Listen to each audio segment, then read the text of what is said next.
News network channel में आपका स्वागत है। धुलिया शहर में यूनाइटेड धुले डेमोक्रेटिक फोरम और एक्शन एड इंडिया सविनय की तरफ से एक शानदार प्रोग्राम रखा गया था। इस प्रोग्राम में माजी आईजीपी अब्दुल रहमान साहब की पुस्तक absent in politics and power politics exclusion of Indian Muslims का प्रकाशन हुआ और अब्दुल रहमान साहब ने मुस्लिमों को एक अच्छा राजकारणी लीडर बनने की सलाह दी और ये भी बताया कि आपके पास वोट देने का अधिकार है, इसलिए आपके पास राजकारणी लोग आते हैं, इसलिए अपना एक पढ़ा लिखा लीडर भी चुनिए। दोस्तों, हमारे चैनल को सब्सक्राइब करें, लाइक करें और शेयर भी कर लें। वजूहात मौजूद हैं। पहली वजह पॉलिटिकल पार्टियों का रवैया, दूसरी वजह मीडिया और इंटेलेक्चुअल का रवैया, तीसरी वजह जब मैंने यहाँ पे काम किया था तो एक एसपी किस तरह से काम करता है उसका रोल मॉडल छोड़ करके मैं गया था। मेरे 2002 से लेकर 2004 यानी 2 साल के कार्यकाल में ऐसा नहीं कि कम्युनल टेंशन नहीं हुए, तनाव नहीं हुए। जहां पर भी तनाव हुआ, चाहे वो देवपुर का मामला हो, चाहे वो निजामपुर का मामला हो, चाहे वो सिंध खेड़ा का मामला हो, मेरे अंडर पुलिस ने स्विफ्ट एक्शन लिया और किसी भी तरह का कोई काम बढ़ने नहीं दिया। हम लोगों ने पूरी कार्रवाई की और हम लोगों ने इस तरह से कार्रवाई की कि उस वक्त के डीजीपी के कश्यप उन्होंने मीटिंग में हमारी तारीफ की थी कि निजामपुर के राइट्स में अब्दुल रहमान ने 21 हिंदू और 21 मुसलमान को अरेस्ट किया है और 2 घंटे के अंदर उसने राइट्स को कंट्रोल किया है। उसके बाद धुलिया के माहौल को देख करके हमने यहाँ पे कौमी एकजाती, कौमी एकता को बढ़ावा देने के लिए महाराष्ट्र के कोने कोने से ऐसे लोगों को लाया कि जो कौमी एकता में महारत रखते थे, यहाँ के तकरीरें करते थे, नात पढ़ते थे, वहाँ के नज्म पढ़ते थे, प्रोग्राम करते थे। और हमारे वक्ता ने जाहिर किया कि आरएस बाली साहब उस वक्त के जो डीजी थे वो धुलिया खुद आए थे और एक प्रोग्राम में उन्होंने शिरकत की और उन्होंने ये कहा था कि जिस तरह का काम धुलिया में हो रहा है इसी तरह का काम पूरे महाराष्ट्र में होना चाहिए। आप लोग खुद इस बात के गवाह हैं कि धुलिया में आज भी ट्रैफिक सुधारना की कोई मीटिंग होती है तो वहां पे बैठे हुए धुलिया के वासी कहते हैं कि आपको वैसा ही काम करना पड़ेगा जिस तरह से अब्दुल रहमान ने यहाँ पे काम किया था। दोस्तों, आपके सामने मैं एक किताब लेकर के आया हूं, absent in politics and power political exclusion of Indian Muslims, यानी सियासत और सत्ता में आपकी गैरहाजिरी। आपको बताना चाहता हूं दोस्तों कि आप अपने अंदर सियासी शऊर पैदा कीजिए। आप अपने बच्चों को सियासत सिखाइए, आप अपने बच्चों को पॉलिटिक्स सिखाइए, उनको पॉलिटिक्स में ट्रेन कीजिए, क्योंकि ऐसा कहा जाता है कि पॉलिटिकल एम्पावरमेंट इज की टू ऑल एम्पावरमेंट। और वही कौमें आगे बढ़ती हैं जो पॉलिटिक्स करती हैं, पॉलिटिक्स में महारत हासिल करती हैं। आज तक आपकी कोई भी डिमांड माना नहीं क्यों गया? क्योंकि सियासत में आपकी हिस्सेदारी बिल्कुल ही कम है। दोस्तों, मैं कहना चाहता हूं कि यहाँ पे बहुत सारे पीछे लोग मौजूद हैं। मैंने किताब भी लिखी है और महाराष्ट्र के कोने कोने में मैं जा रहा हूं आपको बेदार करने के लिए।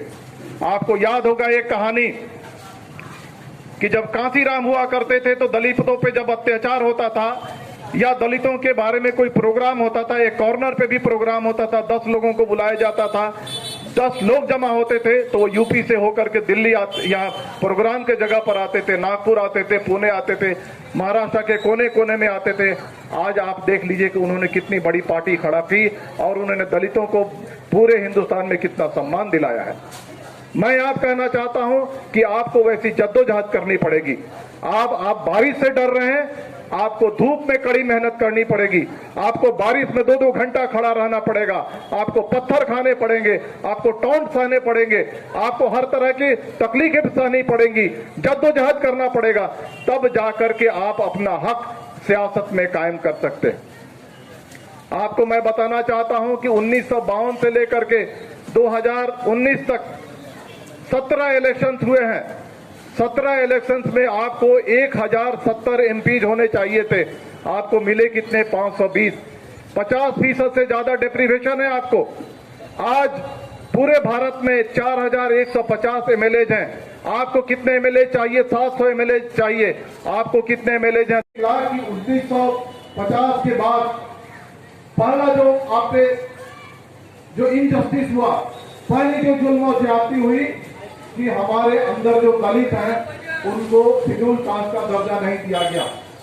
हजारों राइट्स हुए, लाखों लोग मरे गए, लेकिन एंटी कम्युनल वायलेंस बिल आज तक नहीं लाया गया। आपके वक्फ जायदाद की प्रॉपर्टीज को छीना गया, लूटा गया, उसकी बेहुरमती की गई, उसको बंदर बांट किया गया, लेकिन उसको बचाने के लिए आज तक कानून नहीं आया।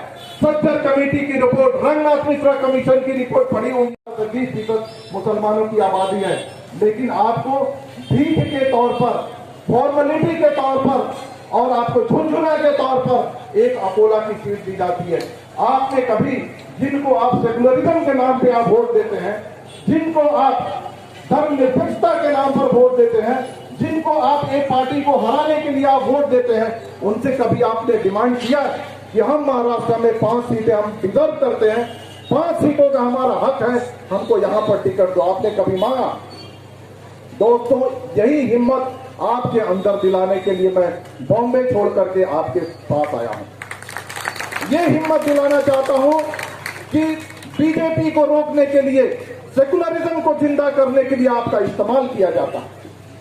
दोस्तों, मैंने कहा है कि यहाँ पे 15% मुसलमान हैं और 80% यहाँ पे हिंदू हैं। अगर यहाँ के हिंदू अगर चाह लें कि ये भारत देश अगर हिंदू राष्ट्र बनेगा तो आप कुछ नहीं कर सकते हैं, उन्हीं को डिसाइड करना है ये देश हिंदू राष्ट्र रहेगा या नहीं रहेगा, आप रोक नहीं सकते। आपको रोकने के लिए आपको इस्तेमाल फूल नहीं, एक बात नहीं, हम सारी दुनिया मांगेंगे। तो मेरे दोस्तों, एक नारा होना चाहिए, सियासी बेदारी मांगो हिस्सेदारी, सियासी बेदारी मांगो हिस्सेदारी। जब तक आप अपनी हिस्सेदारी नहीं मांगोगे, आज हम लोग 14 से 15% हमारी आबादी है और उस आबादी के लिहाज से हमारी जो पॉलिटिकल जो हमारा एग्जिस्टेंस है, हमारा जो सियासी वजूद है, वो सिर्फ 4 और 5% में सिमट कर रह गए हैं।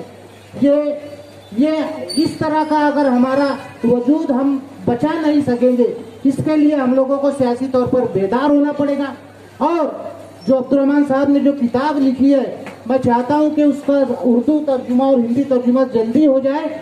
वाकई बहुत शानदार किताब है, मैं पढ़ चुका हूं, पढ़ रहा हूं अभी, और उसमें इतने एदाद और शुमार दिए हैं, मैं उनको सलाम करता हूं कि उन्होंने बड़ी मेहनत से, बड़ी अर्करेजी से हर तरह के एदाद और शुमार 1947 से पहला इलेक्शन 1952, उस वक्त कितने मुस्लिम एमपीज थे, कितने मुस्लिम एमएलए थे, तब से लेकर 2019 तक कितने एमएलए हमारे यहाँ पर है, कितने एमपीज हमारे यहाँ पे, सारे एदाद शुमार उन्होंने निकाल कर आपके सामने पेश कर दिया है। आपको मेहनत करनी पड़ेगी, आपको उस किताब को पढ़ना पड़ेगी। और एक आखिरी बात मैं ये कहता हूँ सर, कि जो 1950 का सदारती हुक्मनामा है, उस हुक्मनामे में अमेंडमेंट किया जाए, उसमें तरमीम की जाए, क्योंकि उसमें 2 दफा तरमीम हो चुकी है। आपको पता है वो क्या है? सदारती हुक्मनामा 1950 का ये है कि मजहब की बुनियाद पर रिजर्वेशन नहीं मिलेगा, हम मुसलमानों को रिजर्वेशन चाहिए। अगर मजहब की बुनियाद पर नहीं तो हमको पेशे की बुनियाद पर दो। हम इसी हिंदुस्तान की मिट्टी से जन्मे हैं, हमारा मजहब इस्लाम है, जो कि इसी मिट्टी का मजहब भी है। आप ये बहाना नहीं कर सकते कि हम सिर्फ इंडियन ओरिजिन रिलीजन्स को ही रिजर्वेशन देंगे।